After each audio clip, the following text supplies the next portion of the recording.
एक म्हणजे हांव येल्लो ब्लॅक टॅक्सीवाले जे आसा तांचे कॉंग्रेच्युलेशन करता.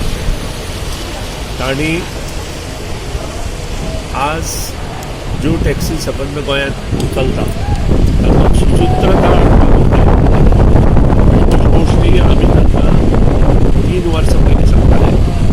त्यो गोष्टी तांणी आतां आयकल्यो, त्या बद्दल तांकां अभिनंदन करता. आनी मुखार तांणी जे एक्टांत आसा ते फॉलो करचें आनी एक्ट जे कितें सांगता त्या प्रमाणे वागचें, जेणे करून ताजो फायदो आसा आनी तांचो फायदो जसो जातलो तसो बाकीच्या लोकांचो जातलो. एक शिस्त ट्रान्सपोर्ट डिपार्टमेंटान येतली, म्हणजे ट्रॅव्हलिंगाक ट्रान्सपोर्ट डिपार्टमेंटान जे ट्रॅव्हलिंग हें आसा टुरिस्टीक आसूं मागीर किंवा लेमॅन आसूं तांकां येतली. आनी तसोच रिक्वेस्ट म्हाजो बस ओनर्स एसोसिएशन आसा आनी सुसूत्रता हाडची, बरे तरेन सगळ्यो गोश्टी करच्यो, म्हणजे तांचेय फुडें बरें जातलें.